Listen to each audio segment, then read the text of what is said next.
Hoje nós vamos ver sobre a astronomia, de acordo com os livros, né, as lições que o Dr. William Sadler selecionou.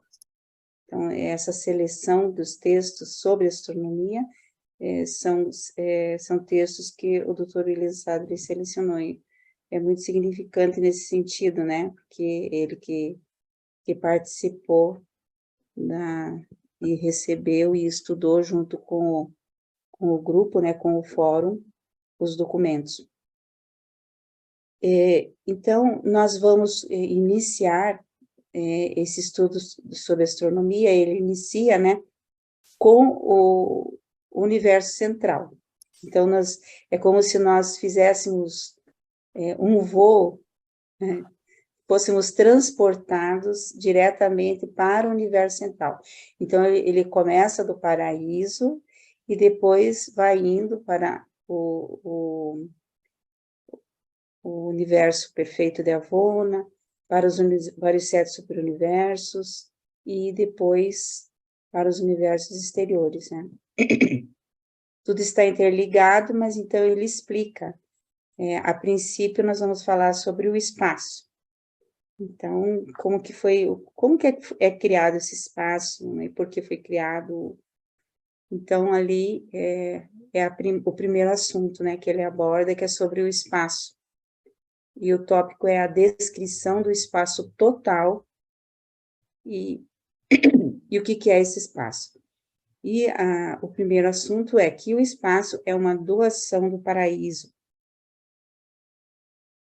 No documento 11, então, é falado, né? O espaço não é uma condição subabsoluta.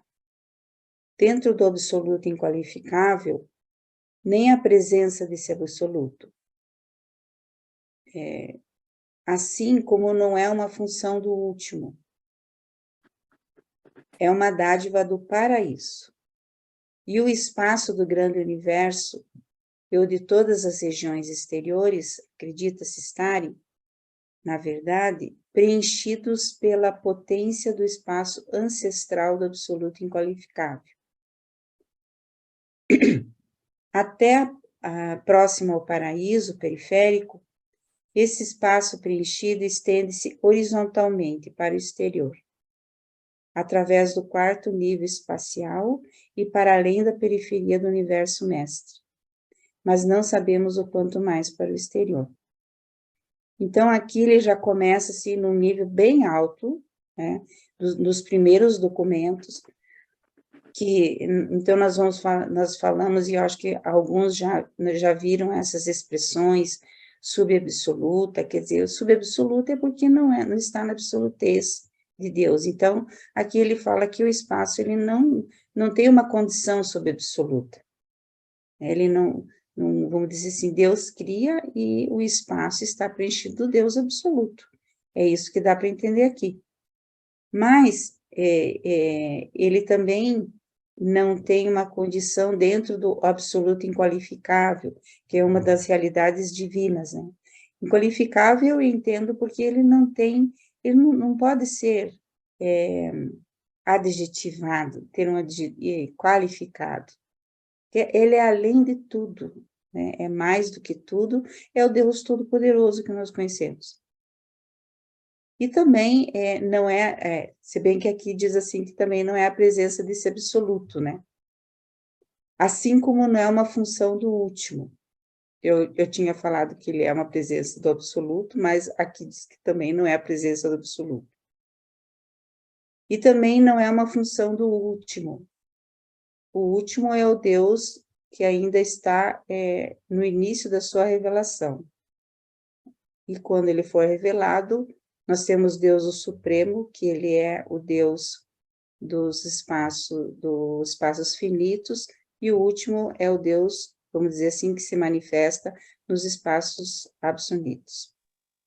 Então, aqui diz que é uma dádiva do paraíso, é uma doação, como diz ali no tema, né?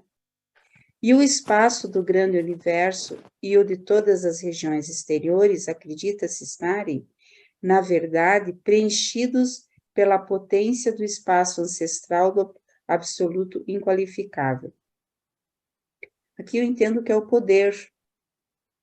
Ele não é ou não está dentro do absoluto, mas é um poder do absoluto, né? Inqualificável. Ele é preenchido por esse poder, podemos, assim eu entendo. Mas, gente, como esse texto aqui, ele é bem profundo, se vocês quiserem dar as opiniões de vocês, ou quiserem dar um outro tipo de compreensão, está aberta a palavra, tá? Aqueles que quiserem se manifestar, podem se manifestar à vontade aí.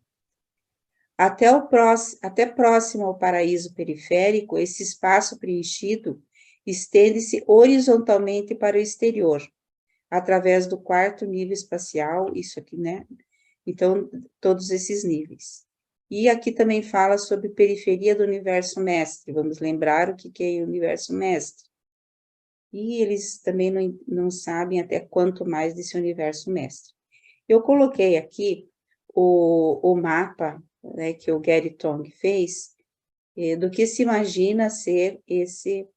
Então, é só esse aqui, né, que eu estou apontando aqui com o mouse. E, então, nós temos aqui o paraíso. Então, esse mapinha a gente já conhece, né? Nós temos também aqui o Avona, os 7 superuniversos e os universos exteriores, os quatro universos exteriores.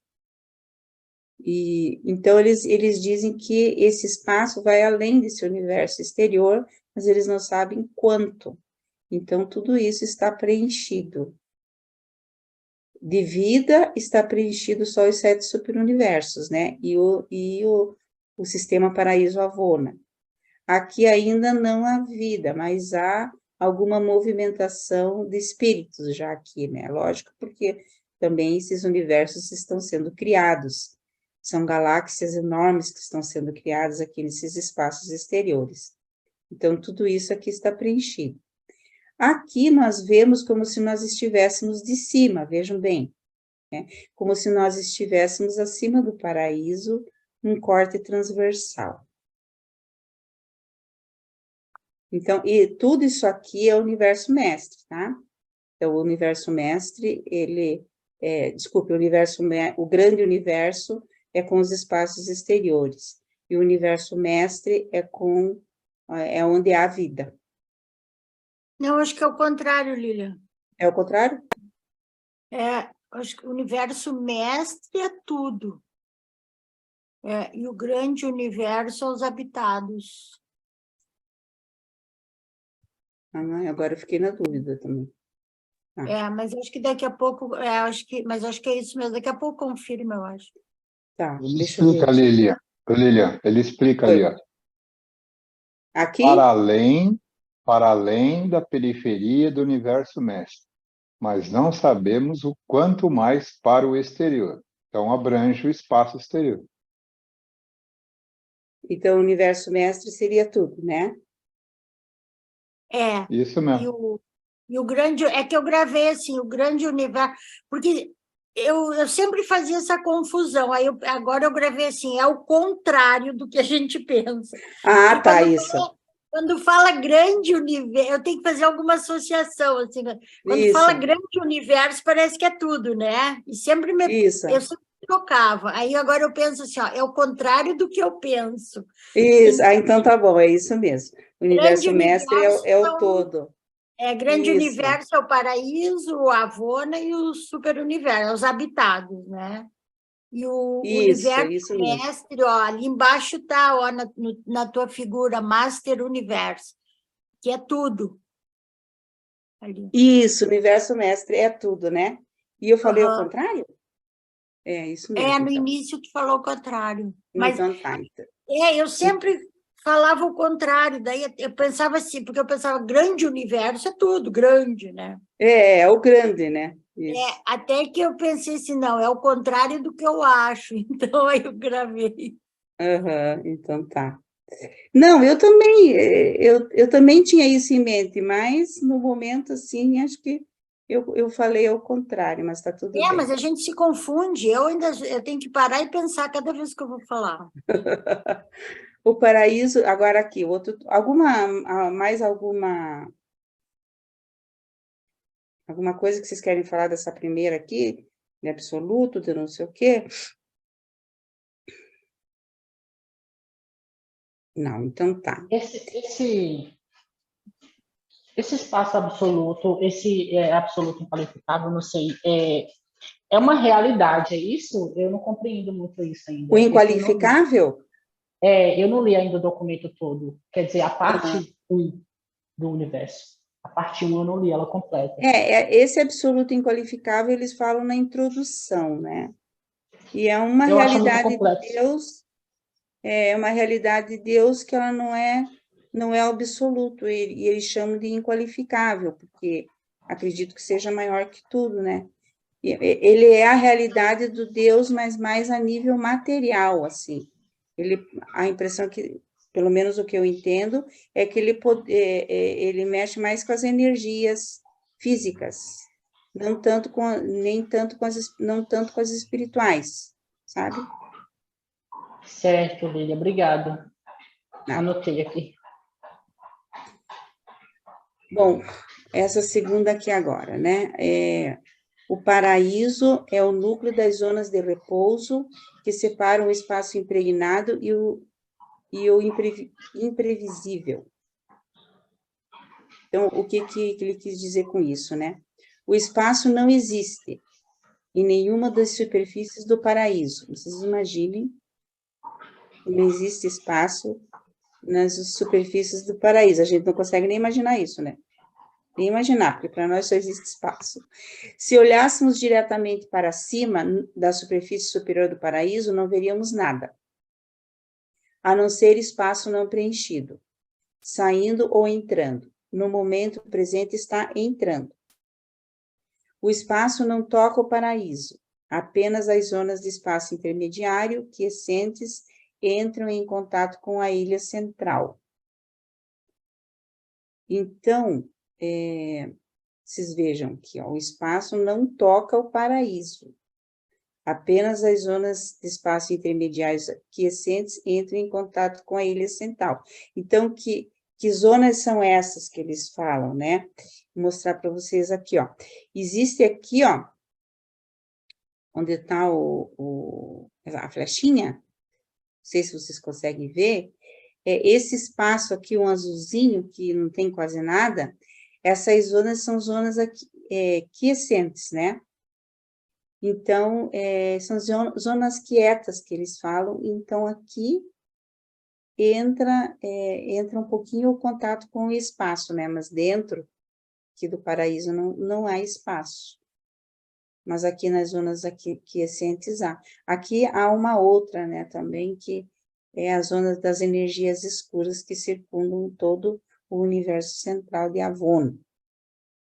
Mas eu acredito que eles estejam falando aqui, ó, dessa zona aqui, que o espaço, ele entra em contato. Fica entre a Avona e o paraíso. Isso. Porque eles falam que no paraíso que não é espaço, né? Eles não falam que a Avona não tem espaço, mas eles falam do paraíso, né? É assim que eu entendo.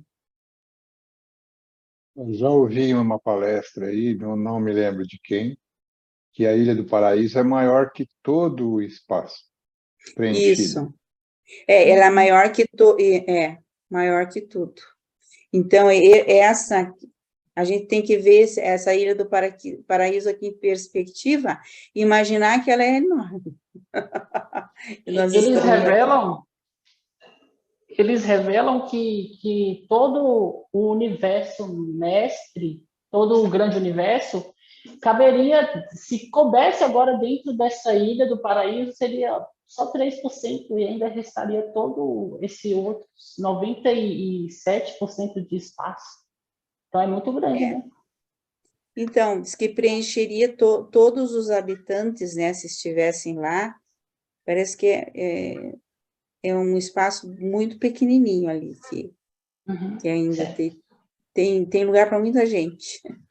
Essas zonas quietas, acho que eu li ou eu compreendi errado, elas são tipo o quê? Onde nada acontece? Tranquilo? É um espaço vazio, né, que praticamente que eles chamam de quiescentes, né, quietas ali. É um espaço que acho que não há nada ali, só para dar... Depois a gente vai ver que essas zonas, elas proporcionam um equilíbrio entre uma criação e outra, por exemplo, entre o paraíso e Avona, entre Avona e os 7 superuniversos, sabe? Certo. Existem essas zonas assim para dar equilíbrio. Certo, Lídia, obrigado. O paraíso é um núcleo efetivamente imóvel das zonas relativamente serenas ou quietas, que existem entre o espaço preenchido e o espaço não ocupado. Geograficamente, essas zonas parecem ser uma extensão relativa do paraíso, mas provavelmente há algum movimento nelas. Então, eles falam aqui que existem, elas são o paraíso, né, que é totalmente imóvel, e essas zonas têm pequenos, eles estão vendo, né, pequenos movimentos. Sabemos pouco a respeito delas, mas observamos que essas zonas de movimento espacial mais reduzido estão separando o espaço preenchido do não preenchido. Zonas similares já existiram certa vez entre os níveis do espaço preenchido, mas essas zonas agora estão menos quiescentes. Então, dá a impressão que o universo está se movimentando cada vez mais. Essas zonas estão sendo preenchidas, que antigamente não eram, o que é uma coisa lógica, né? Se formos ver assim. Claro, o espaço está sendo preenchido com criações cada vez maiores. Quanto maior pessoas, a gente também é co-criador, né? Então, quanto maior o número de personalidades, maior a chance de que haja mais criações. Então, para vocês terem uma ideia, como finalitores, nós vamos poder criar coisas totalmente novas dentro de um universo. Vocês imaginem assim, personalidades. E mesmo já nas morôncias, eles falam que se a gente tiver ideias, vai ser colocado em prática. E boas ideias, né? Lá que a gente tenha alguma boa ideia.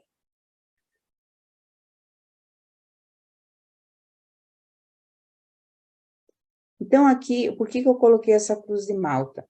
Porque nós vamos... o próximo texto vai falar sobre a cruz de Malta. Então, tenho isso quando aparecer essa expressão, vocês já vão saber o que é, né? Então, a cruz de Malta é um símbolo dos templários, e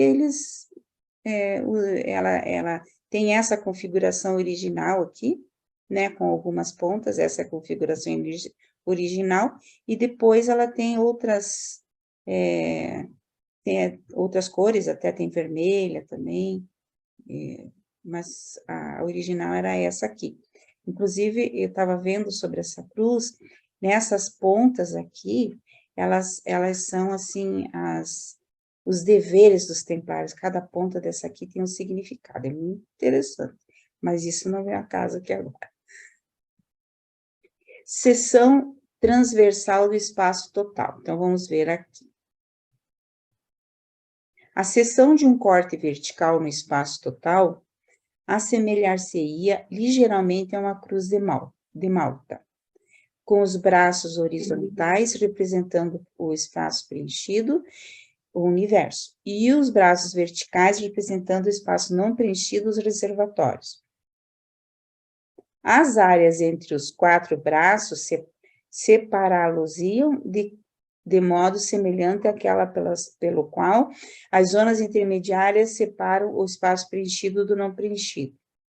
Essas zonas quiescentes, intermediárias, de espaço, ficam maiores e maiores, quanto mais longas foram as suas distâncias do paraíso, e finalmente abrangem as fronteiras de todo o espaço e encasulam completamente todos os reservatórios de espaço quanto à extensão horizontal inteira do espaço preenchido. Se imaginarmos um plano finito, mas inconcebivelmente grande, em forma de V, formando ângulos retos, tanto com a superfície superior do paraíso, quanto a superfície inferior, tendo seu vértice quase tangente ao paraíso, periférico, e se então visualizardes esse plano em revolução elíptica, em torno do paraíso, a sua rotação iria grosseiramente delinear o volume do espaço preenchido. E isso parece bem difícil de entender. Mas se você vê aqui essa cruz de Malta, né? Então, esse aqui, eu entendi assim, pelo menos, né? Esse aqui seria o espaço preenchido. Tá?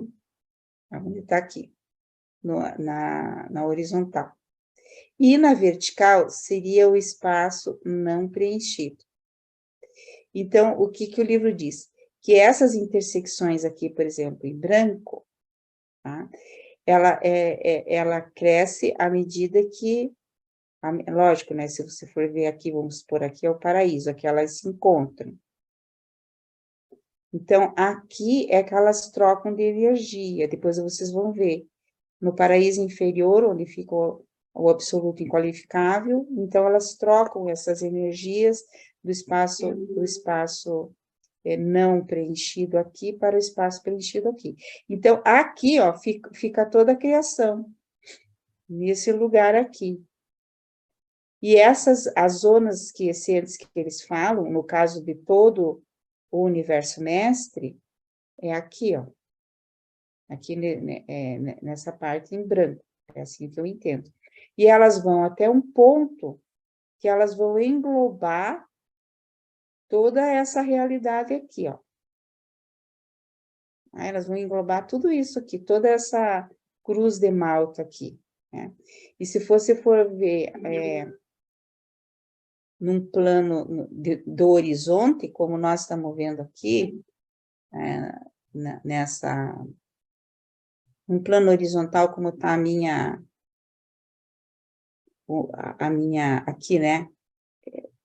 Se você vê esse plano aqui da figura que está atrás de mim, então, esse espaço, ele vai além do quarto, dessa quarta criação exterior aqui, e vai englobar tudo, como se fosse, imagine se nós estivéssemos dentro de um pneu. Também tem essa figura para a gente imaginar como que esse espaço nos rodeia. E é mais ou menos uma lógica, né? Agora, uma coisa interessante é essa questão, né, dessa cruz de Malta, que eles falam, porque a parte horizontal é onde estão as criações, e essa parte aqui não tem criação nenhuma. Tanto que ele fala um momento, né, se nós estivéssemos aqui no paraíso e olhássemos para cima, nós não veríamos nada, não tem criação nenhuma aqui, a criação está toda aqui. Tá, mas esses espaços aí, que nem tu diz, a parte vertical aqui da cruz. Isso. Mas não são os espaços exteriores, né? Não, esse aqui é espaço vazio. Vazio, né? Tá. Os exteriores estão aqui, ó. Além dali, né? Os exteriores estão tudo aqui. Toda a criação do universo mestre está aqui, ó. Tá, agora eu entendi a cruz, porque é meio confuso mesmo, né? É bem confuso. Ele vai falar mais depois, quando ele fala sobre a respiração do espaço, então dá a impressão que é para ter um equilíbrio, entende? Enquanto um respira, o outro contrai. Então, é a partir daí. Ele vai falar mais algumas coisas aí, vamos ver se a gente consegue entender. A astronomia não é uma coisa muito fácil, né? Mas é muito interessante. Agora ele vai falar alguma coisa a ver com ampulheta, né? Por isso que eu coloquei a tal da ampulheta aí. Ele fala assim, sobre a respiração do espaço, né? Então, aqui, não conhecemos Vamos ver o que ele fala aqui. Extensões verticais do espaço não preenchido se contraem como espaço não preenchido. Em cima aqui. Como espaço não preenchido. É transmitido para o espaço preenchido, e as extensões horizontais do espaço preenchido se expandem. Então, aquilo que eu falei para vocês, ó, da ampulheta. Da ampulheta não, da Cruz de Malta. Então, ele diz, não conhecemos o mecanismo factual da respiração do espaço. Observamos meramente que todo o espaço contrai-se e expande-se alternadamente. Essa respiração afeta tanto a extensão horizontal do espaço preenchido, quanto as extensões verticais do espaço não preenchido, que existem nos vastos reservatórios do espaço, acima e abaixo do paraíso. Ao tentar imaginar os contornos do volume desses reservatórios de espaço, vós podereis pensar em uma ampulheta. Então, agora ele não fala se a ampulheta vazia, mas geralmente a ampulheta não está vazia, né? Mas eu imagino uma ampulheta ou se for a forma da ampulheta. Oi? Mas aí eu imagino a ampulheta deitada, sabe? Porque daí os espaços preenchidos estão na horizontal, né? E o vazio na vertical. Mas então, a ampulheta deitada, ela não tem muita lógica, né? Porque a ampulheta sempre é em pé. Pois é, mas o preenchido é na horizontal, né? Pela cruz ali que tu mostrou. É, verdade. Que daí teria que ter duas ampulhetas, né? Numa intersecção, não sei. Agora, não sei se essa ampulheta, ela dá a impressão que ela se expande para os dois lados. A impressão que dá, né? Lá está falando acima e abaixo. Acima e abaixo. Então eu acho que não tem areia, né? Uma ampulheta sem areia. Pensar em ampulheta. À medida que os universos de extensão horizontal do espaço preenchido se expandem, os reservatórios da extensão vertical do espaço não preenchido contraem-se, e vice-versa. Então, é fácil imaginar isso, né? Há uma confluência entre o espaço preenchido e o não preenchido, exatamente abaixo do paraíso inferior, ó. Então, eles se encontram, né, esses dois espaços, abaixo do paraíso inferior. Ambos os tipos de espaço confluem ali, através dos canais de regulagem de transmutação. Então, é ali que há eles, não sei, regulagem de transmutação, imagine, né? Então, eles trocam alguma energia ali, né? Meu Deus, está acabando a barriga. Vou pegar aqui.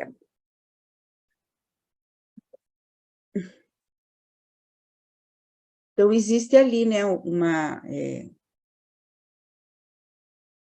alguma energia que eles trocam, onde se operam as mudanças que fazem com que o espaço preenchível torne-se não preenchível e vice-versa, nos ciclos de contração e expansão do cosmos.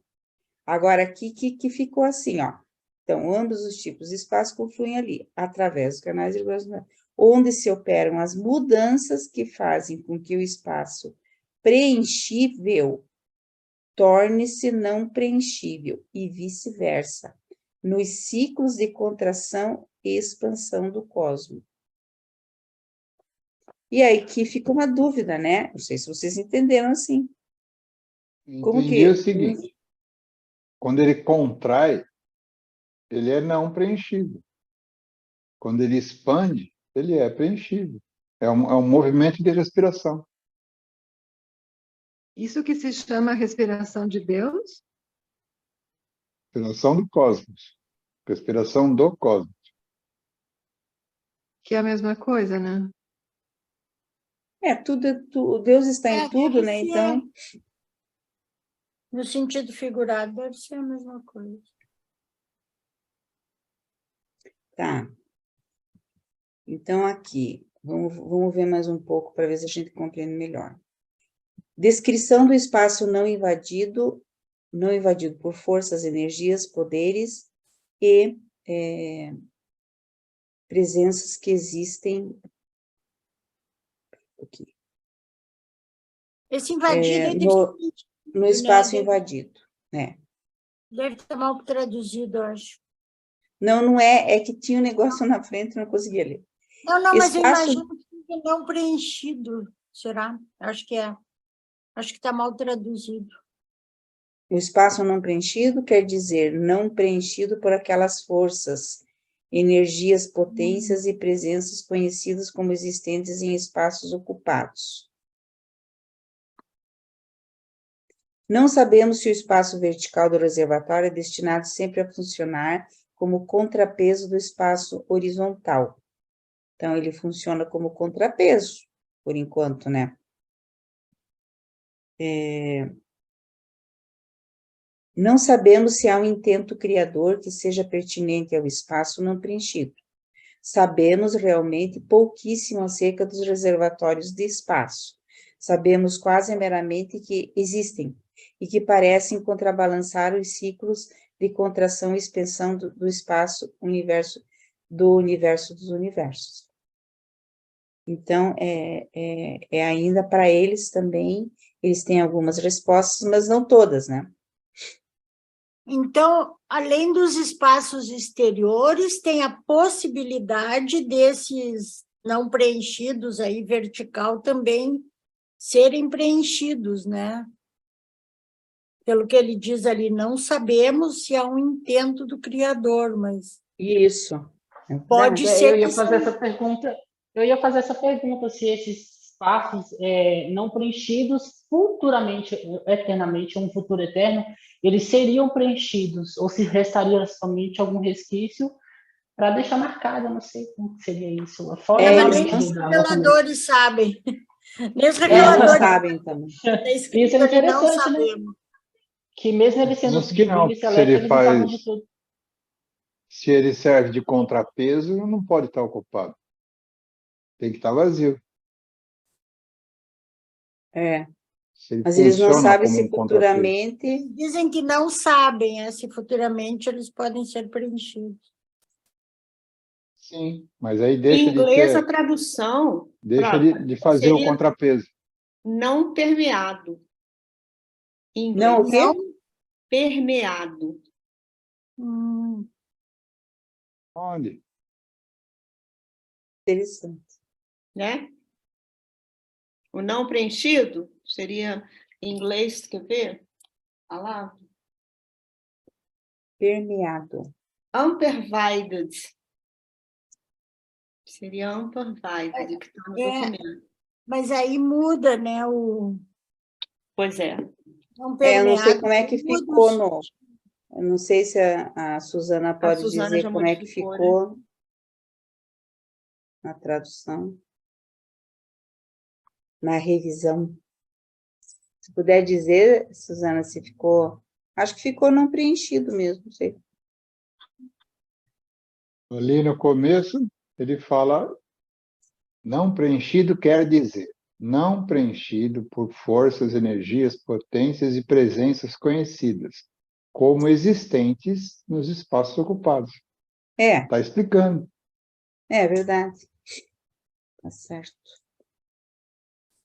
O que permeado significa intercalar entre uma coisa e outra. Intercalado, né? É um pouco diferente. Então, vamos passar para o próximo. Ciclos de respiração espacial. Aproximadamente 2 bilhões de anos. O permeado pode ser atravessado também. Então, que na verdade, ele atravessa, né, o espaço vazio ali pela cruz, assim. Meio que atravessa, né, no meio. Eles trocam energias. O que eu achei diferente foi aquela parte lá, né? Que eles trocam a energia para que um fique preenchido e o outro não preenchido. Eu não entendi muito essa parte. Mas acho que nem eles entendem direito também. Até vou perguntar, não sei se alguém tem alguma ideia. Então, vamos lá. Mais alguma questão? Continuemos. Os ciclos de respiração do espaço em cada fase duram um pouco mais do que 1 bilhão dos anos durante. Durante uma fase, os universos expandem-se. Durante a seguinte, eles contraem-se. O espaço preenchido atualmente aproxima-se do ponto médio da fase de expansão. Então, nós estamos expandindo e estamos no meio do caminho. Enquanto o espaço não preenchido aproxima-se do ponto médio da fase de contração. E estamos informados de que os limites externos extremos de ambas as extensões do espaço, atualmente e em teoria, estão mais ou menos equidistantes do paraíso. No meio do caminho, né? Os reservatórios do espaço não preenchido agora estendem-se verticalmente acima do paraíso superior e para baixo do paraíso inferior. Estende-se exatamente até o ponto em que o espaço ocupado do universo estende-se horizontalmente para fora do paraíso periférico, até mesmo para além do 4º nível do espaço exterior. E até mesmo para além do 4º nível do espaço exterior.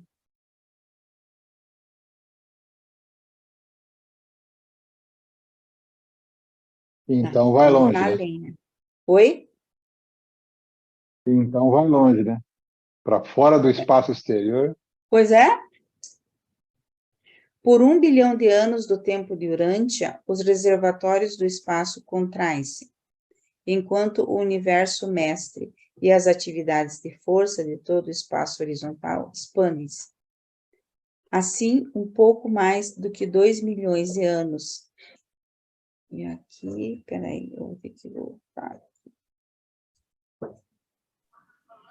E é perceptível, porque a ciência, a nossa ciência atual, né, ela entende que o espaço ele está se expandindo. Então, assim, eles não entenderam ainda que ele está se contraindo, mas que ele está só se expandindo. E tem que levar tempo. E eu estava vendo que também, acho que eu não sei se isso é verdade, mas acho que a Orvonton, que é a Via Láctea, parece que está em uma dança. Ela fica girando assim, ó, como se fosse um peão bambeando. Eu não sei se isso é verdade, né? O homem ainda não foi além desses limites. Sim. Então, aqui, né? Então, o último é assim, ó. Assim, um pouco mais do que 2 bilhões de anos de Urântia são necessários para que se complete por inteiro o ciclo de expansão e contração. Essa respiração, os cientistas já detectaram, né? Dessa expansão. Isso mesmo, já detectaram. E que também vão ser, que é contração e expansão, né?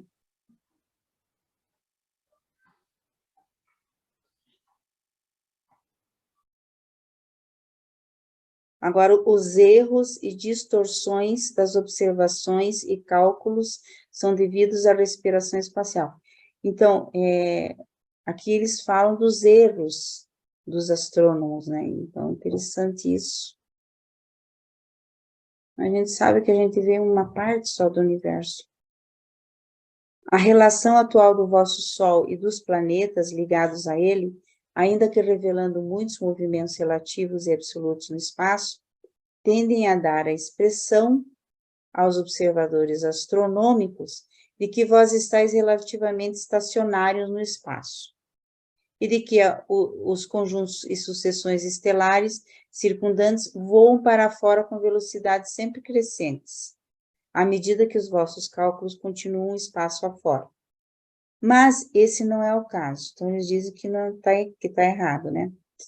Vós deixais de reconhecer a expansão uniforme atual para fora das criações físicas de todo o espaço preenchido.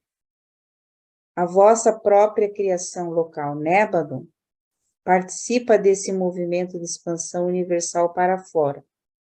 Todos os 7 superuniversos participam do ciclo de 2 bilhões de anos de respiração do espaço, junto com as regiões exteriores do universo mestre. Então, tudo se expande, né? Todo mundo se expande e acho que tá se afastando um do outro, né? Os erros também se devem a ângulos de observações e outras distorções no espaço-tempo. Ainda que as vossas estimativas espectroscópicas para as velocidades astronômicas sejam razoavelmente confiáveis, quando aplicadas aos domínios estelares pertinentes ao vosso superuniverso a eles adjacentes, tais estimativas com referência aos domínios do espaço exterior não são totalmente confiáveis. As linhas espectrais são deslocadas do normal para o violeta por uma estrela que se aproxima. Do mesmo modo, essas linhas são deslocadas para o vermelho por uma estrela que se distancia.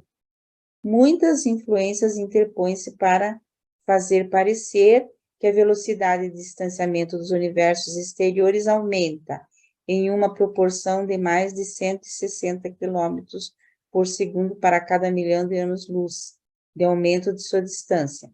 Por esse método de cálculo, e quando houver telescópios mais poderosos, parecerá que esses sistemas muito distantes estejam se afastando mais dessa parte do universo, a inacreditável proporção de mais de 50 mil quilômetros por segundo.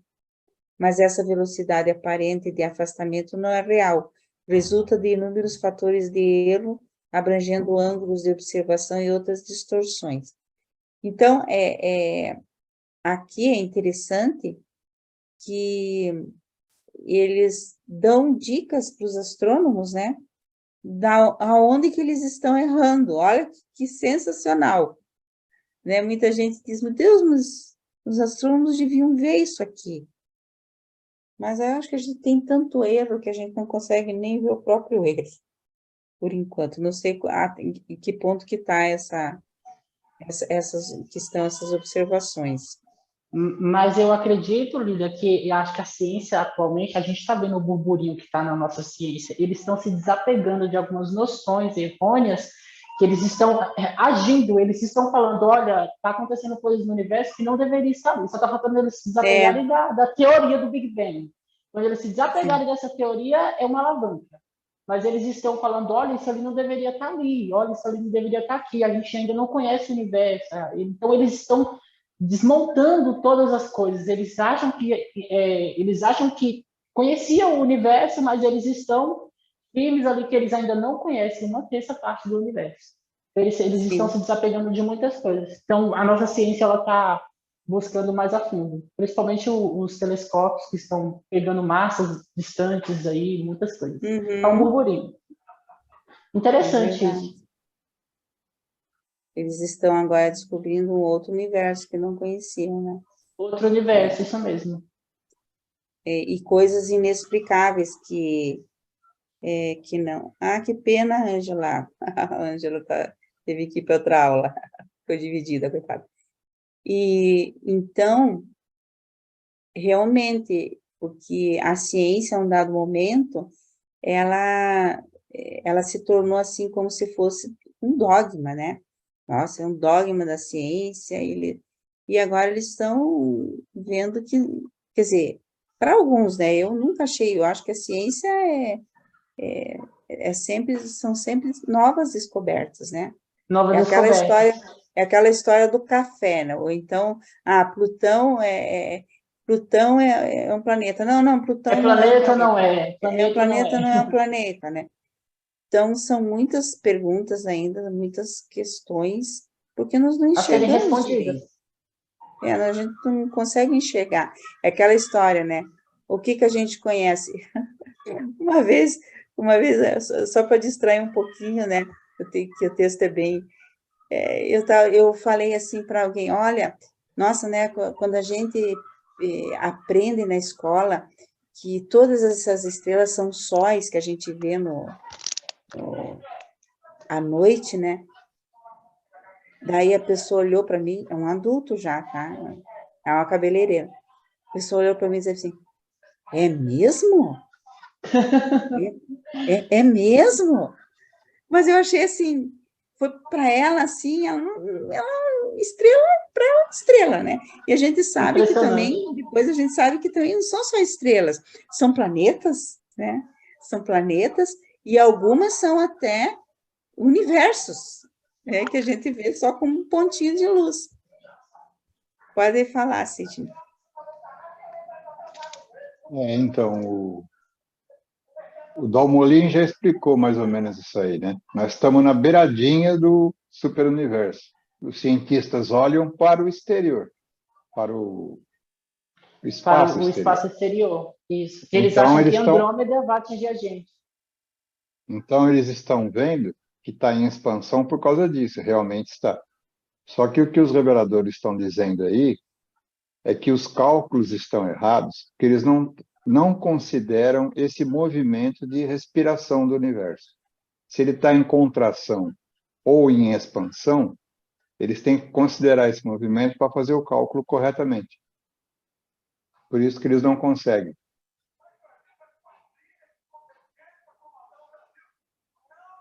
Muito boa a teoria.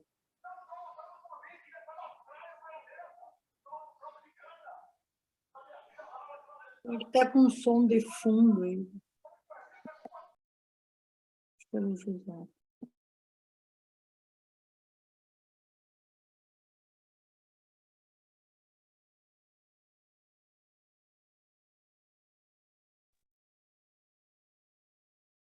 Mais algum comentário?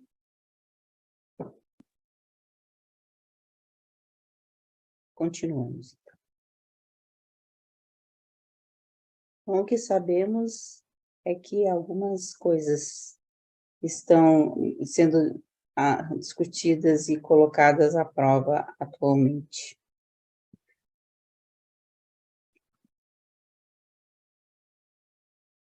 As maiores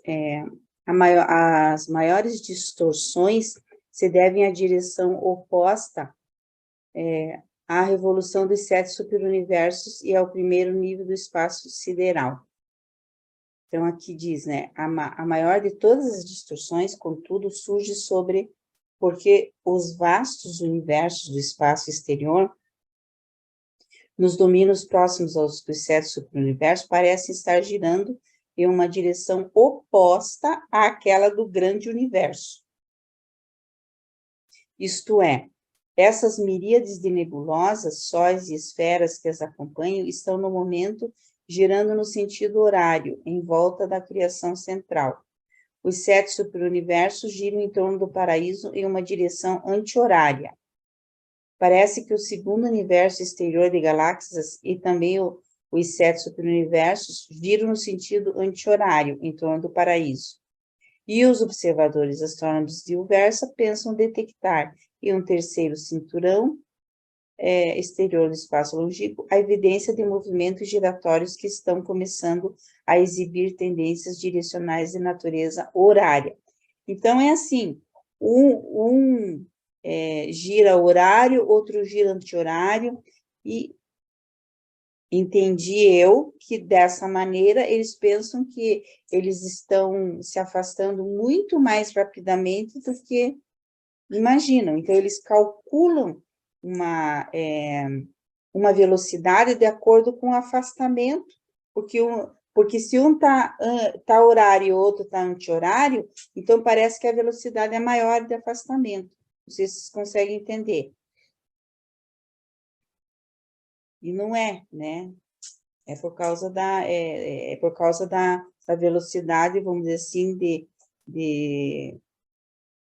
em torno do paraíso, né? Essa velocidade é diferente da velocidade de expansão, é outra coisa. Tem a velocidade de expansão e a velocidade em que elas, acho que é translação, né? Que fala em torno do paraíso. Então, aqui, o trabalho realizado na respiração espacial é um trabalho espacial, não é um trabalho de energia-potência. Quando os universos se expandem e se contraem, as massas materiais no espaço preenchido movem-se alternadamente contra e a favor da atração da gravidade do paraíso. O trabalho que é feito para mover as massas de energias materiais da criação é trabalho do espaço e não o trabalho da energia potência. Então, não existe uma energia que leva eles para longe, ou traz, mas é o próprio espaço que se expande. Dá para entender isso? Eu tinha aqui uma imagem dessa questão da rotação. Rotação e translação. Isso, rotação e translação. Não da anti-horário e horário. Não sei o que. Alguma pergunta aqui? Essa aí está mais tranquila aqui. Tá. Do horário e anti-horário, né? Por isso tá. Então, agora a descrição geral do paraíso, o sistema paraíso-avona. Então, eles chamam de sistema paraíso-avona. Por quê? Porque a Avona foi criado, é o paraíso perfeito, ele foi criado praticamente junto com a Trindade, né? Então, ali, é por isso que, e como é perfeito, então eles chamam de sistema paraíso-avona. Então, agora saímos do espaço para ir para o paraíso. Descrição geral. O paraíso é o centro eterno do universo dos universos e o local de morada do Pai Universal, do Filho Eterno e do Espírito Infinito e dos seus coligados e coordenados divinos. Esta ilha central é o corpo organizado mais gigantesco de realidade cósmica em todo o universo mestre. Então, quem fez o comentário, né? Acho que foi José, né, José? Foi você que fez? Então, tá aqui, Isso, né? foi eu. Com todas, então, tá aqui com todas as letras. Parte. Então, olha aí, ó, ela o paraíso é maior que tudo, tudo. O paraíso é uma esfera material, pensa nisso, bem como uma morada espiritual. Toda a criação inteligente do Pai Universal é domiciliada em moradas materiais. Portanto, o centro de controle absoluto deve ser material e físico, e novamente deve ser reiterado que as coisas do espírito e seres espirituais são reais. Eu entendo essa matéria aqui como uma matéria espiritual, né? Então, é uma matéria como a nossa. Eu também entendo assim, Bíblia. Eu acredito que seja uma matéria mais leve, mais sutil, mas que não deixa de ser material. É a mais perfeita, né? A mais perfeita. Que não deixa de ser uma espécie de matéria, né? Uhum. Isso mesmo. Eu tenho o mesmo pensamento. A beleza material do paraíso consiste na magnificência de sua perfeição física. A grandiosidade da ilha de Deus é demonstrada nas realizações intelectuais esplêndidas e no desenvolvimento da mente dos seus habitantes. A glória da ilha central é manifestada no dom infinito da personalidade espiritual divina, a luz da vida, a profundidade da beleza espiritual e as maravilhas desse magnífico conjunto estão além da compreensão da mente finita das criaturas materiais. A glória e o esplendor espiritual da morada divina são inacessíveis à compreensão dos mortais. O paraíso existe desde a eternidade. Não há registros nem tradições a respeito da origem dessa ilha, núcleo de luz e vida. Então, ela sempre existiu, né? Existe desde a eternidade. Para nós, é surreal a gente pensar numa coisa assim, mas é isso que é a realidade, né?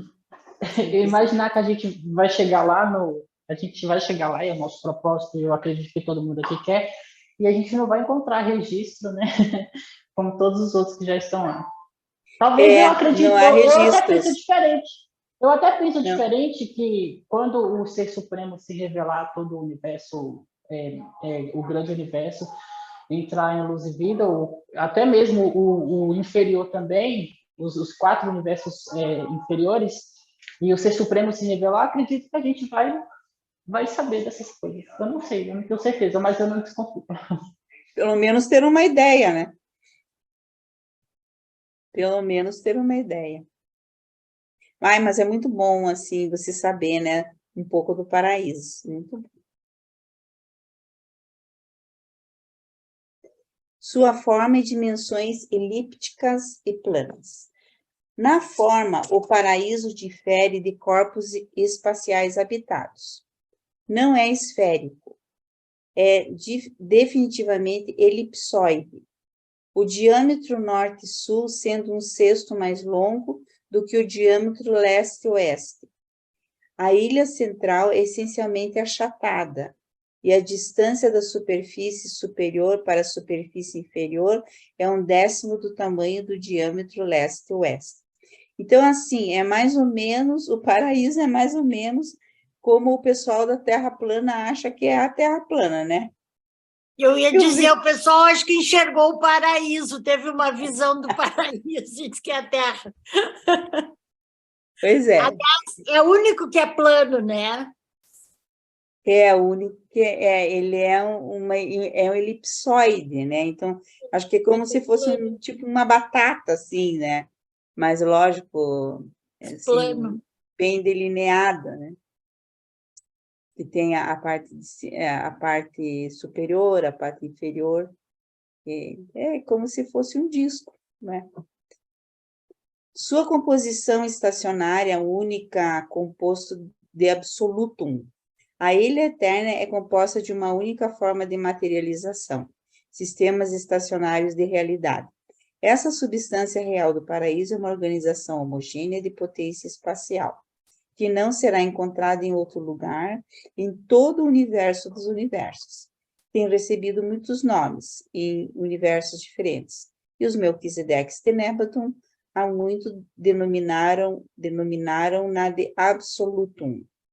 Essa fonte material do paraíso não é nem morta e nem viva. É a expressão não espiritual original da primeira fonte centro. É o paraíso, e o paraíso não tem duplicata. Então, ela é essa energia, né, do paraíso, ela é uma energia que eles denominam de absolutum e só tem lá.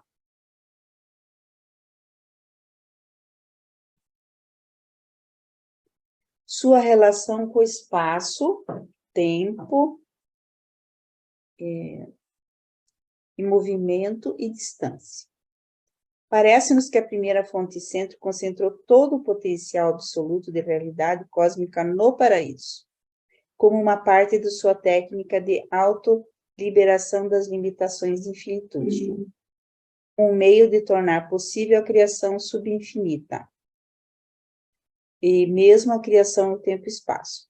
No entanto, não implica que o paraíso seja limitado no espaço-tempo, apenas porque o universo dos universos demonstra ter essas qualidades. O paraíso existe fora do tempo e não tem localização no espaço. Daí, para nós fica complicado, né? Além de não estar fora do tempo, não tem nem localização no espaço. Bom, não ter localização no espaço. A impressão que dá é porque é todo o espaço. Então, grosso modo, o espaço origina-se aparentemente logo abaixo do paraíso inferior. O tempo origina-se logo acima do paraíso superior. O tempo, como vós o compreendeis, não é um aspecto da existência do paraíso, embora os cidadãos da ilha central sejam plenamente conscientes de uma sequência não temporal de eventos. O movimento não é inerente ao paraíso, é volicional. Mas o conceito de distância, mesmo da distância absoluta, tem muito significado, pois pode ser aplicado a localizações relativas no paraíso. O paraíso não é espacial, Consequentemente, as suas áreas são absolutas e, portanto, se prestam ao serviço de muitos modos, além dos que concebe a mente imortal. Então, eu vejo aqui que é uma realidade totalmente diferente daquilo que nós conhecemos.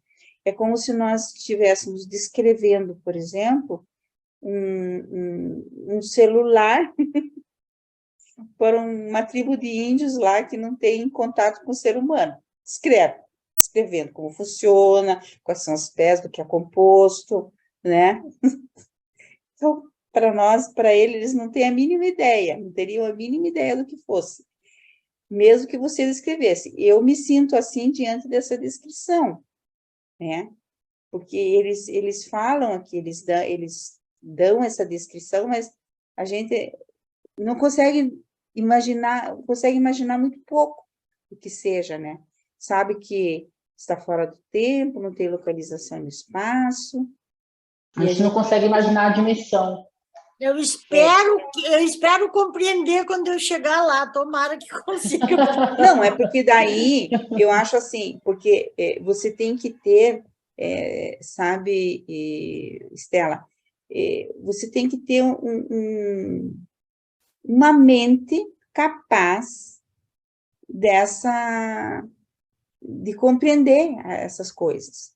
Porque, por exemplo, mesmo a matéria moroncial, a gente já não tem, como nós temos uma mente material, nós compreendemos as coisas mais a nível material. Quando você tem uma mente moroncial, você vai compreender as coisas moronciais. Quando você tiver uma mente espiritual, você vai compreender melhor todas essas coisas. As coisas do espírito, eu me lembro. Além de tudo, né? Por exemplo, eu acho que o índio, o índio lá daquela tribo, ele pode não entender o que eu falei agora, mas se ele começar a estudar numa escola e tal, ele vai começar a compreender. Se ele pegar o celular, ele vai começar a entender um pouquinho, cada vez mais. Agora, nós aqui, com essa mente, com esse cérebro material, mas nem... Nós vamos fazer uma observação. A nossa mente, ela vai ter que ter um outro, como dizem, né, um outro hardware, para que ela possa começar a entender as coisas. Então, mesmo nas morôncias vai ser difícil, mas a gente já vai compreender um pouco melhor, e depois, a nível espiritual, vai ser daí facinho. Vai ser bem mais fácil. E quando estiver no paraíso, né, Cid? Posso fazer uma observação? Pode. A Ilha do Paraíso é elipsoide? Isso. Talvez todo o resto também o seja, porque ela é maior que tudo. Todo o resto pode ser elipsoide. Aí, todos os cálculos que os cientistas façam não vai dar certo, porque eles pensam numa coisa redonda. Não pensam numa coisa com outro formato. Nunca vão conseguir calcular. O livro, ele fala, em dado momento, que os mundos são esféricos. Inclusive as esferas, né? Eles falam em esferas, as esferas arquitetônicas. Sim, os mundos, as esferas arquitetônicas, mas não o superuniverso, por exemplo. Como está esse desenho atrás de você? Ele é todo redondinho. E se ele não for assim? Se ele for elipsoide? Muda tudo. Não, que a Ilha do Paraíso é elipsoide. E ela sendo maior que tudo, tudo tem que estar embaixo dela. Percebeu? Porque na realidade, se você for o nosso planeta, né, ele não é uma esfera perfeita. Porque se você tirar a água, por exemplo, né, ele fica no formato de uma batata muito estranha, né? Só a matéria ele fica. Mas como ele gira, ele acaba, é como se você colocasse é como quando você joga algo de um penhasco, ele vai virando uma esfera, né? Ele vai virando uma esfera. Então, eu acho que como gira, porque A Ilha do Paraíso, ela é estacionária. Acho que é por isso que ela é uma elipse. Mas como nós giramos ao redor dessa ilha, e quando você gira, gira, gira, vira uma bola. Oi, seu Macedo. O senhor está congelado. O giro é elíptica. Não, ela é... Nem se o giro é elíptico. Então, não... Fecha seu vídeo, talvez melhore. A sua internet está ruim. A minha internet está muito... Fecha o vídeo para ver se a gente... Mas vocês entenderam? Não, a gente não entendeu. Não, cortou. Talvez se o senhor fechar o vídeo, consiga. Eu estou falando do... Não está saindo o som. Não? Ai, que pena. Agora fale com o vídeo fechado. Abra só o som, seu Macir. Seu Macir entende de física.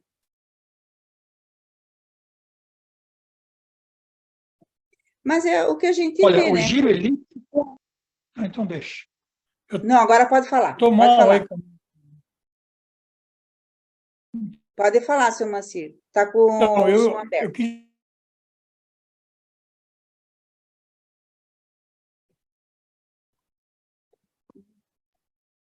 Não está saindo o som.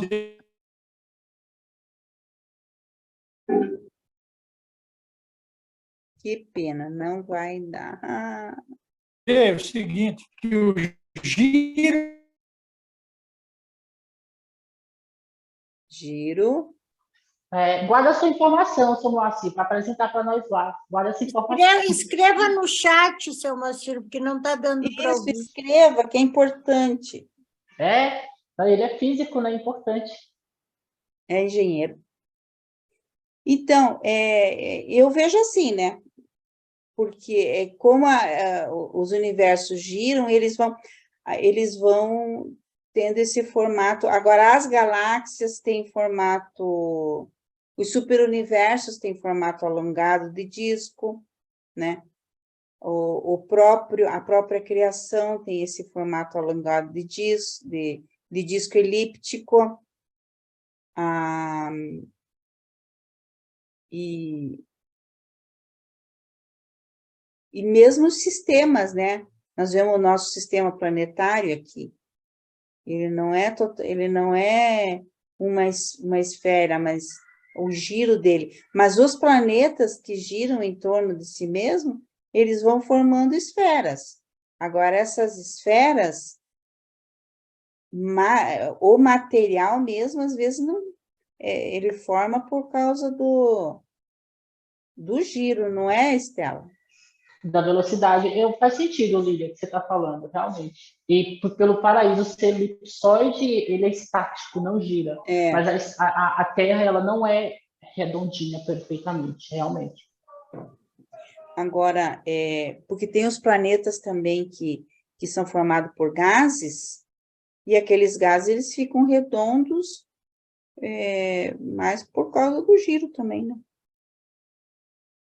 Pode ser que essa seja a razão, então, que se diga que a Terra tem aquele formato. Eu sou uma pessoa com mente muito aberta, assim, e eu horrorizo muitas pessoas por causa disso. Eu também considero todas as possibilidades, eu não vou mentir, anota tudo. Quando você vê, assim, vamos supor que a Terra fosse plana, e se você vê ela de cima, ela pode ter esse invólucro, né, de uma camada de ar e de energia que a protege, que a gente sabe que a Terra tem, né, o campo eletromagnético, né, a Terra não tem um campo que protege ela, e ela pode também ter essa parte de cima e a parte de baixo. E a gente, vamos deixar isso para outra hora. Eu acho isso uma teoria muito legal, assim, porque quando você vê um disco de cima, você pode girar em torno do disco, né? Mas daí seria uma coisa totalmente transformadora. E o livro de Urântia, ele não fala muito diferente do que os astrônomos falam, né? Então, estamos no caminho certo, vamos dizer assim. Os astrônomos acho que estão no caminho certo, né? Que como o livro de Urântia a gente vê a confiabilidade dele dentro de tudo aquilo que a gente lê, a gente acha muito consistente todas as coisas espirituais, então a gente acha que também as materiais, a astronomia também é a verdade, né, que eles revelaram para a gente. E eles estão vendo de fora, nós estamos vendo daqui, né, eles vêm lá do espaço, muito mais longe que a gente. E a gente sabe que o livro foi adaptado à nossa linguagem, né? Pode também. Ser que, assim, a gente acha que o planeta Terra, o nome quem deu foi o ser humano, mas não é Terra, é Urântia. Assim como a gente imagina que os outros mundos também possam ter Terra, e lá também não pode se chamar Terra. Então, assim como Saturno não deve ser Saturno. Marte, que é o nome de um deus da Grécia, não pode ser Marte. É uma coisa que a gente denominou. É que Urântia é o nome cósmico, né? É o nome que é conhecido na criação. Muito interessante. Se eu não me engano, eu acho que... Eu não sei onde que eu vi isso e eu não vou conseguir lembrar agora. Eu não vou fazer esforço para isso, mas depois eu vou pesquisar. Urântia significa seu lugar no começo, o seu começo, alguma coisa assim, no universo. Acho que é alguma coisa similar a isso. Eu não sei onde que eu vi isso, eu tenho certeza. Mas eu acho que tem um significado de origem. Parece que Urântia tem um significado de origem e é uma língua nebadonês. Eu não sei onde Nebatônica. Nebadônica, isso. Eu não sei onde eu vi isso, mas parece que Urântia a tradução é origem. Tipo, como que é? Todos os mundos devem ter um nome, e os mundos evolucionários devem ter um nome de origem. Porque aqui realmente é a nossa origem. A gente fantasia muito de vidas passadas, mas não é bem assim. Não que eu acredite, né? Sim. Então, vamos lá, continuar mais um pouco.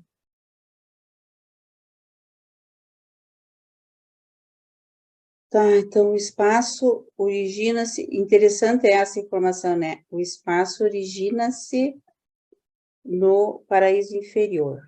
E o tempo origina-se no paraíso superior.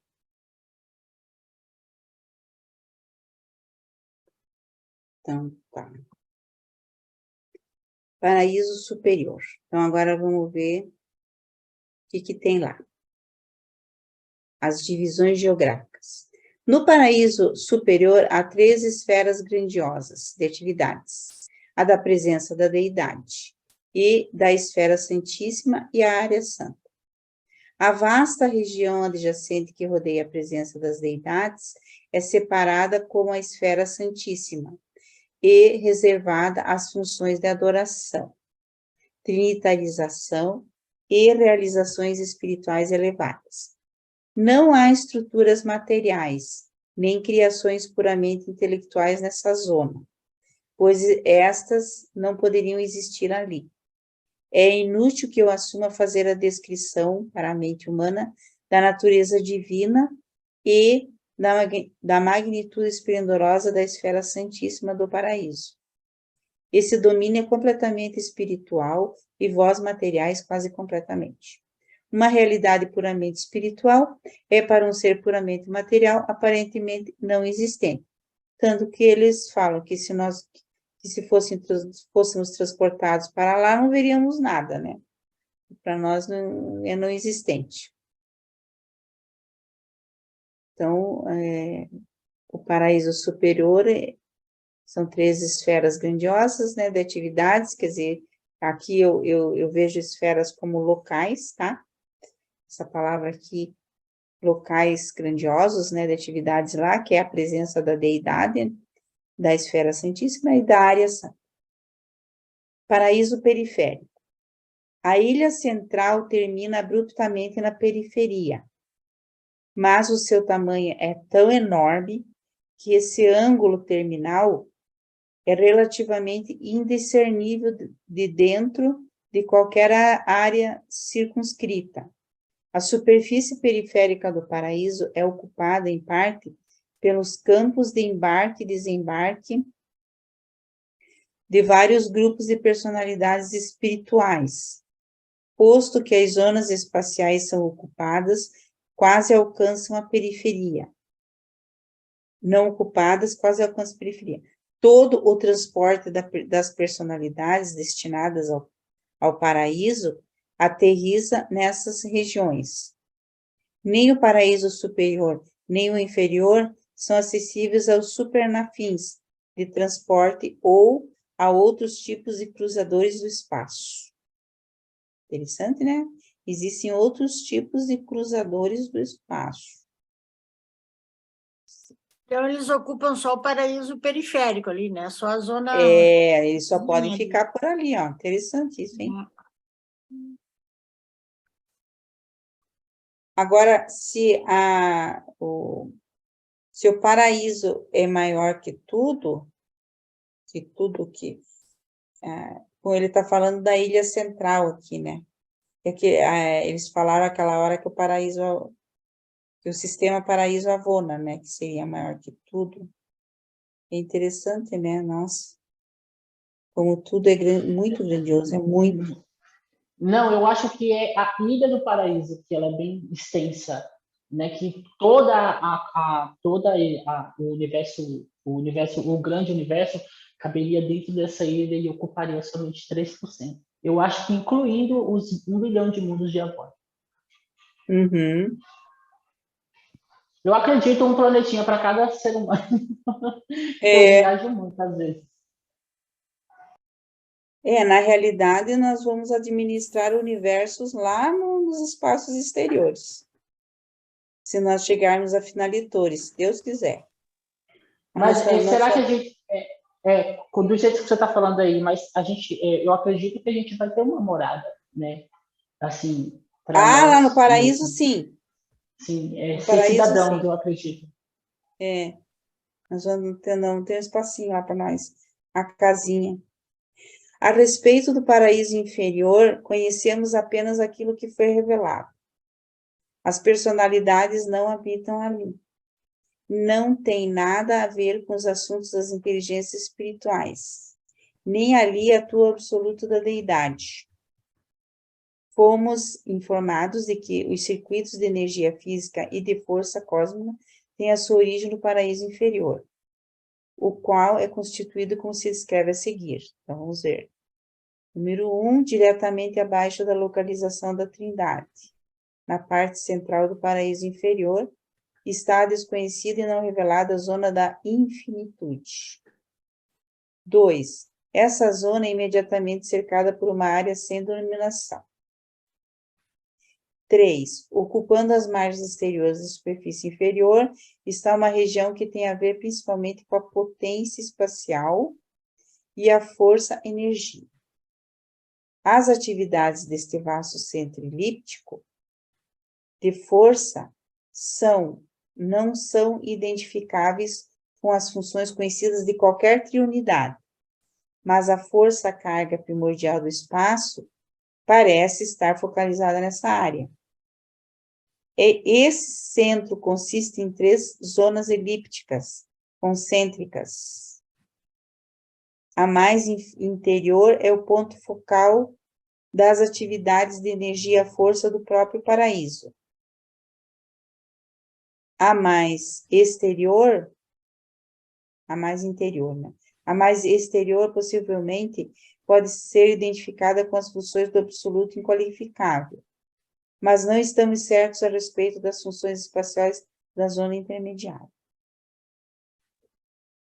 Muito bem. E o espaço, então, ele origina-se no paraíso inferior. Condições espaciais e movimentos em torno do paraíso.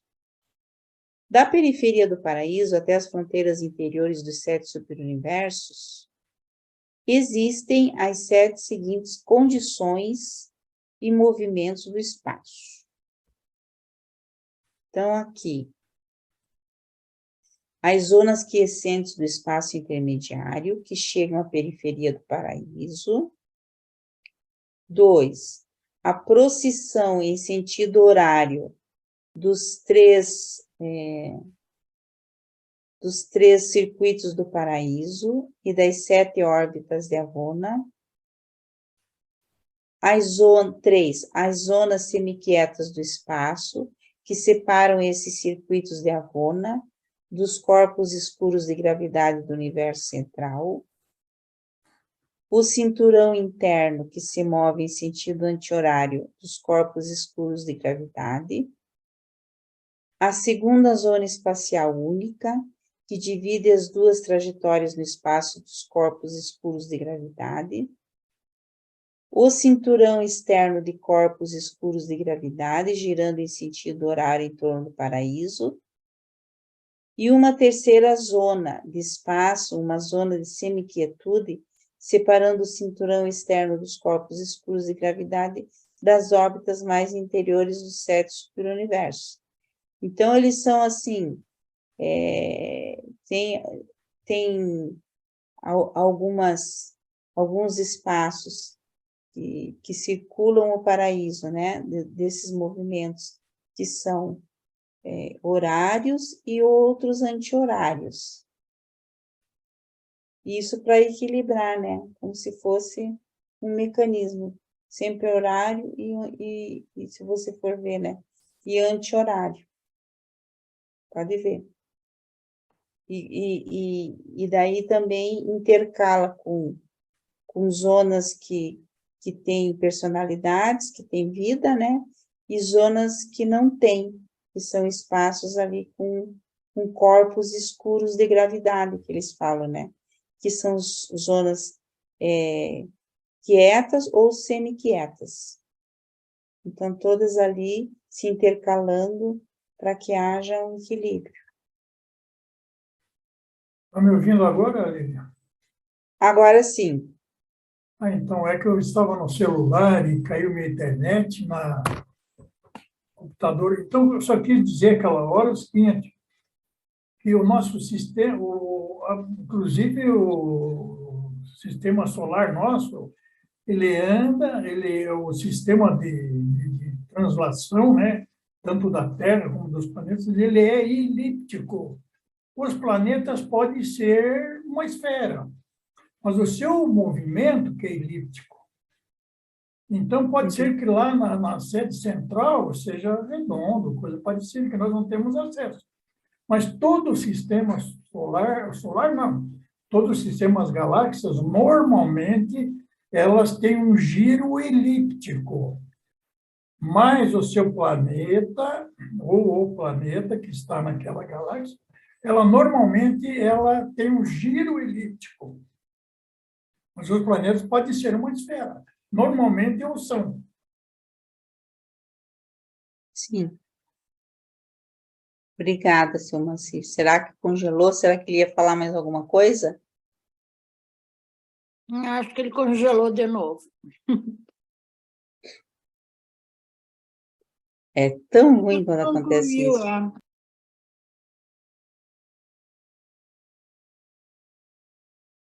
Então, continuando.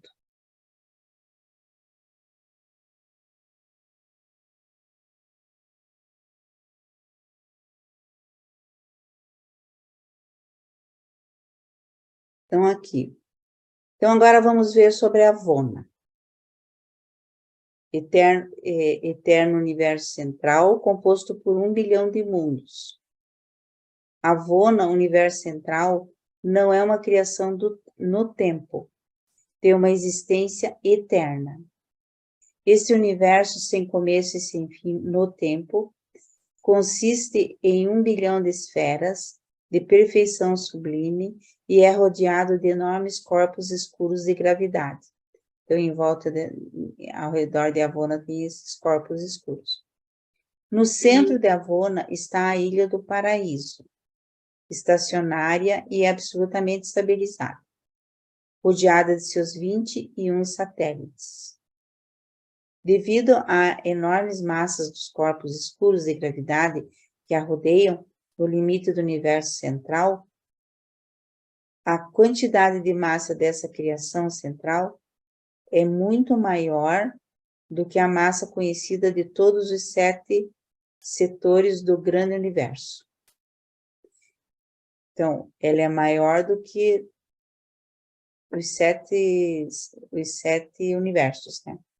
Os 7 superuniversos. Disposição, 7 circuitos concêntricos não sobrepostos.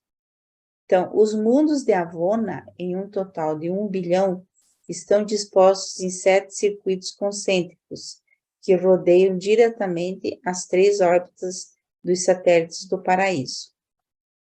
Há mais de 35 milhões de mundos no circuito mais interno de Avona, e mais de 245 milhões no mais externo, com quantidades proporcionais no intervalo entre ambos.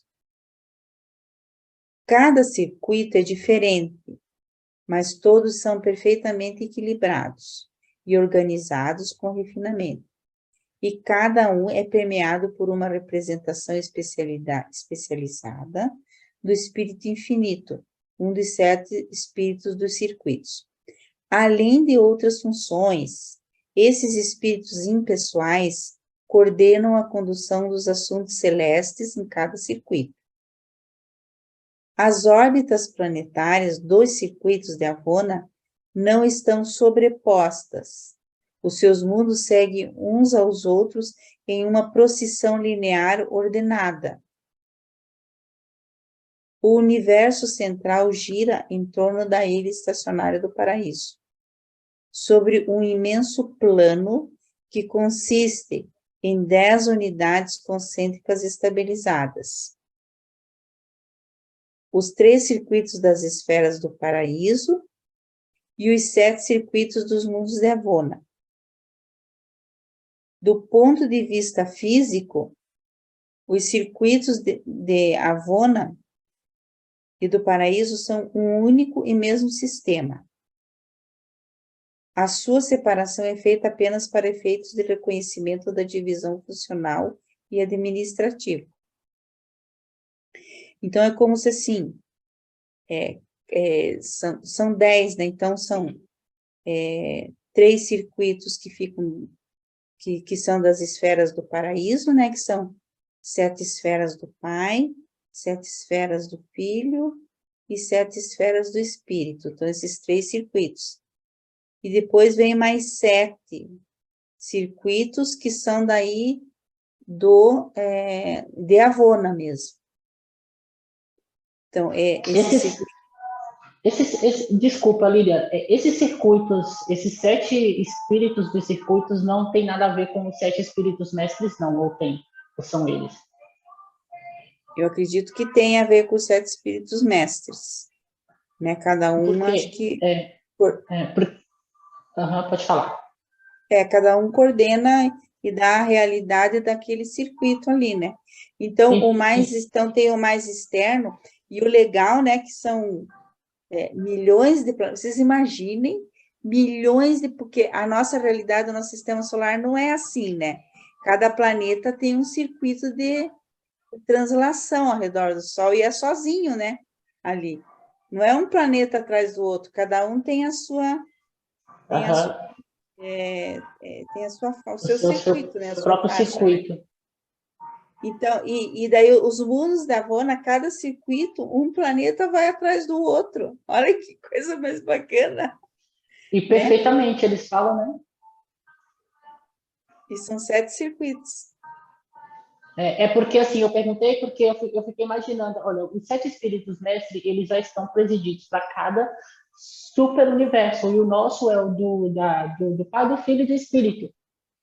Isso. E são 3 anciãos dos dias que estão presidindo também. São 21 anciãos dos dias, 3 para cada super universo, e um espírito mestre para cada super universo. Isso. E aí eu falei, eu não encontrei nenhuma relação deles com esses 7 circuitos. Mas faz sentido.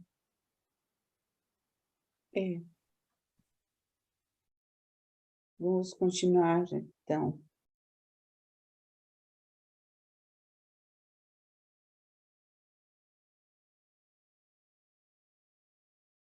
Tempo em Avona. Eu gosto de ver essa parte. O dia padrão do paraíso Avona, um dia, é igual a 1000 anos do tempo de Urântia. O tempo... Espera um pouquinho. O tempo não é contado no paraíso. No paraíso não se conta o tempo. A sequência de eventos sucessivos é inerente ao modo de concepção daqueles que são naturais da ilha central. O tempo, no entanto, é próprio dos circuitos de Avona e dos inúmeros seres, tanto de origem celeste quanto de origem terrestre, que acontece estarem ali. Cada mundo de Avona tem a sua própria hora local, determinada pela sua órbita. Todos os mundos em uma certa órbita têm a mesma duração para o seu ano, já que eles giram uniformemente em torno do paraíso. E a duração desses anos planetários decresce de circuito mais externo para o mais interno. Além da hora do circuito de Avona, não há o dia padrão do paraíso Avona, bem como outras designações de tempo que são determinadas dos 7 satélites do Espírito Infinito no paraíso e dali transmitidas. O dia padrão do paraíso Avona é baseado na duração de tempo que as moradas planetárias do primeiro circuito, então daquele bem pertinho lá, ou mais interno de Avona, requerem para completar uma volta em torno da Ilha do Paraíso. E ainda que as suas velocidades sejam enormes, devido à sua posição entre os corpos escuros de gravidade e o gigantesco paraíso, quase 1000 anos fazem-se necessários para que essas esferas completem a sua órbita, apesar de elas serem, as velocidades serem enormes. Ainda é 1000 anos. Inadvertidamente, vós lestes a verdade, quando os vossos olhos pousaram sobre a informação de que um dia é como 1000 anos para Deus, não mais que a vigília de uma noite. Um dia no paraíso Avona é apenas 7 minutos, 3 segundos e 1/8 menos do que 1000 anos do calendário bissexto atual de Urântia. Olha a precisão, 7 minutos, 3 eu também. 1/8. Eu também percebi isso. A menos do que 1000 anos, eles conseguiram medir assim. Eu achei muito interessante isso.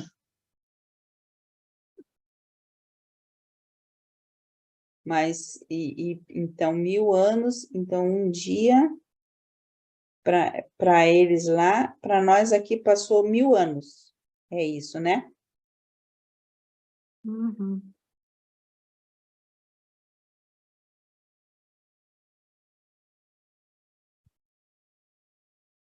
Corpos escuros de gravidade. Natureza e forma ao contrário de outros corpos espaciais. Na periferia deste vasto universo central, bem depois do 7º cinturão dos mundos de Avona, gira um número inacreditável de enormes corpos escuros de gravidade. E essas multidões de massas escuras são inteiramente diferentes de outros corpos do espaço, sob muitos aspectos. Até mesmo na sua forma, eles são diferentes. Esses corpos escuros de gravidade não refletem nem absorvem a luz. Eles não reagem à luz de energia física. Rodeiam e envolvem completamente a Avona, como se a escondessem da vista, até mesmo para os mais próximos universos habitados do tempo e do espaço. Então, é para, de certa maneira, proteger, né? Não sei. O grande cinturão de corpos escuros de gravidade é dividido em 2 órbitas elípticas iguais, por uma intrusão espacial singular. O cinturão interno move-se no sentido anti-horário, e o externo faz revoluções no sentido horário. Essas direções alternadas de movimento, combinadas com a extraordinária massa de corpos escuros, equalizam tão eficazmente as linhas de gravidade de Avona, que tornam o universo central uma criação fisicamente equilibrada e perfeitamente estabilizada. Eu acho que essa proteção, porque como nós somos totalmente universos imperfeitos, né, vamos dizer assim, acho que é para que haja para que essa perfeição, quem sabe, essa energia da nossa imperfeição não invada o paraíso Avona, quem sabe, né? Mas eles não especificam. Porque nós estamos, se a gente for fazer uma relação, né, a rebelião de Lúcifer, ela fez com que nós ficássemos em quarentena, né? Então, quer dizer, nós não temos contato com aqueles outros planetas que estão numa, assim, estão evoluindo sem ter se revelado, né? Então, a gente foi meio que isolado. É uma questão minha, assim, eu fico me perguntando, é porque se está no livro de Urântia, eu não percebi, ou eu não entendi direito, mas quando que o nosso sistema ele está em quarentena, né, assim como alguns mundos, principalmente, acho que os 37, que aderiram à rebelião, os seus príncipes planetários, se a gente teria contato com outras civilizações, se fosse uma importação, né, de como que diz, eu acho que interferência de outras civilizações no nosso mundo. Isso acontece? Eu não tenho certeza, acho que eu não encontrei isso no livro de Urântia, eu não sei se isso acontece. De acordo com o livro, no livro não tem essa informação. A única informação que chega perto de algum contato é quando eles falam assim que nós deveríamos estar bem interessados no mundo dos não respiradores, né? Por que nós deveríamos estar bem interessados? Por quê? Né? Eles não especificam, mas quem sabe, a gente seja os primeiros extraterrestres que a gente vai encontrar. Eu acredito que existe, sabe, esse contato, mas assim, supervisionado, vamos dizer assim. Não é um contato que nós deveríamos estar interessados, porque estão muito próximos de nós, né? Pois é, se tão próximo, mas mesmo assim, por que a gente deveria estar interessado? Porque a gente vai conhecer ele, eu acho. Porque eles estão nos visitando, Lilian. Mas aí significa que a gente vai ter contato com eles, é isso? Bom, mas aí é um outro estudo dos mundos habitados. Para discutir se eles estão aqui. A gente só imagina, né? Porque eles não deixam bem claro. Eles só falam que a gente devia estar bem interessado. Agora, eu já pensava assim, não, está bem interessado, porque eu acho que a gente vai encontrar um mundo que há esses... mas daí a Estela já falou uma coisa que é mais lógica. Depois que a gente está lá, Lilian, depois que a gente está lá em cima, encontrar eles, encontrar outros lá do mais distante, não vai fazer diferença. Mas eu imagino assim, que eu acho que os primeiros extraterrestres que a gente vai encontrar vai ser os não respiradores, entendeu? Quem sabe seja eles. No caso, assim, as raças, elas podem descobrir esses outros seres afora no espaço, mas não ter contato com eles, tipo, não interferir na civilização deles, é isso mesmo? Olha, eu não sei, porque o que a gente observa, né, nas experiências de muitas pessoas, é que esses contatos, eles têm mudado a direção, o desenvolvimento dos mundos, né? Isso é o que a ufologia fala, mas o livro de Urântia não comenta nada sobre isso. Não comenta. Urântia fala que não pode haver contato. Oi? O livro de Urântia fala que não pode haver contato. Eu queria saber justamente isso. Não, o livro de Urântia fala que não pode haver contato das pessoas que morreram com os que estão... Eles não falam de outros planetas. De outros planetas eles não falam. Eles não dizem falam que não pode... Não, ninguém pode interferir no nosso livre-arbítrio. Inclusive, seres de outro planeta. Eu perguntei isso... Interferir não será permitido. Porque assim, a gente está cheio de coisas da conspiração, de reptiliano que está no governo, essas coisas. Não que eu acredite nessas baboseiras. Bom, mas isso aí a gente pode discutir num estudo de planetas habitados. Certo. Porque esse aí divide muito foge da opiniões. astrologia. O livro não deixa claro, assim, ele não deixa muito claro se esse contato é permitido ou não, mas ele só dá essa dica, né? Então, vamos lá, estudar vamos ver mais uns slides e daí... Deixa eu ver...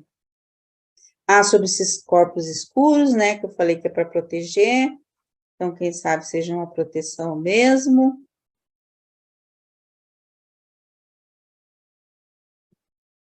Agora já é os 7 superuniversos. Daí se tu quer terminar esse... Não, esse slide... Vou ler mais esse.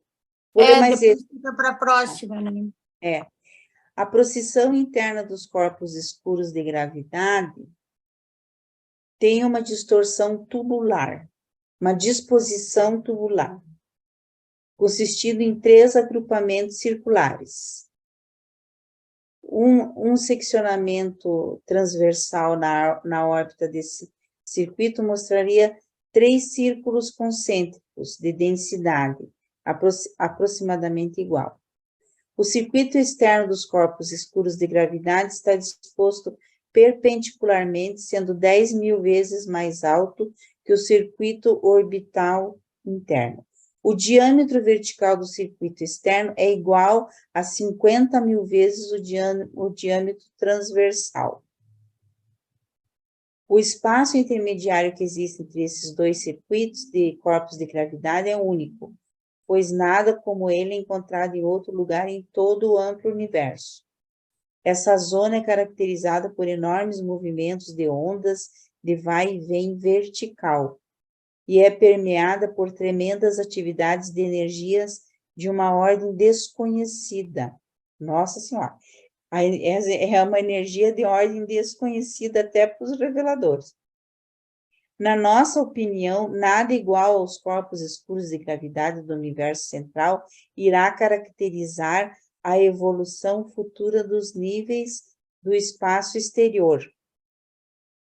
Encaramos essas procissões alternadas de corpos estupendos de equilíbrio da gravidade como únicas no universo mestre. Então, eles acham que esses corpos escuros de gravidade são únicos, né? E eles servem para equilíbrio mesmo, ó. Aqui, ó. É equilíbrio. Interessante, né? Porque a gente vê tantos espaços, quando você olha para o céu, você vê tantos espaços que... deixa eu ver até onde nós fomos aqui. Tantos espaços escuros, né? Mesmo. No próximo, nós vamos entrar no superuniverso, aí já fica mais perto de nós. Pois é. Né? Eu não consigo sair daqui. Não. Bom. Eu não consigo ver. Quando a gente condensa, assim, né, só um assunto, parece que vai ficando mais fácil de entender, né? Verdade. Apesar de ser umas partes, assim, que nem com toda a imaginação eu não consigo imaginar. Semana que vem eu quero ver se eu acho, eu tenho um mapa desses espaços daí eu trago aqui só para a gente dar uma revisãozinha, desse negócio de horário e anti-horário, mas até dá para a gente imaginar um pouquinho, né? Essa questão dessa rotação, isso aí sim é mais fácil. dessa órbita horária, e esses mas espaços... agora, quando a gente entrar no superuniverso, já é mais tranquilo. E você veja que são 2 cinturões, né? E se não bastasse um, é como se fosse 2 paredões ao redor do sistema Paraíso-Avona. E ainda, entre esses 2 paredões, intermediário, ainda tem mais um espacinho ali. Entre esses 2 paredões, vamos dizer assim, né? Que eles falam que é como se fosse assim, meio que... tipo, não é tipo pneu, assim, né? Mas metade de um pneu. Né? Você viu que eles, além de girar, eles sobem e descem? Então, eu achei interessante isso, Sidney. É como se fosse uma onda, assim, né? Eles giram e ainda formam ondas. Eles vão mexendo assim, para cima e para baixo, para cima e para baixo, e vão girando. E vão girando, e ainda eles falam que existe um tipo de energia que eles não conhecem, né? Que é um tipo de energia que nem eles conhecem. Então, eu acho que toda essa criação, ela está ainda tendo novas criações, desconhecidas até dos reveladores, que são novas. Porque Deus é perfeito, criativo ao último, né? Ele cria e depois, e também nós somos co-criadores. Então, quer dizer, ele trabalha com toda essa nossa criação. E que a nossa é imperfeita, né? Enquanto a dele é perfeita, mas quando a gente estiver lá, quando a gente chegar no paraíso, nós não vamos ter tantos, não, quer dizer, não vamos ter erro. Se bem que, como finalitores, nós podemos, com os seres de Avona, nós podemos ter criações de personalidades até. Mas existem seres que tentam e não conseguem, e diz que isso é uma grande tristeza, né? Quer dizer, existe uma perfeição, mas também existem erros, né? Interessante isso.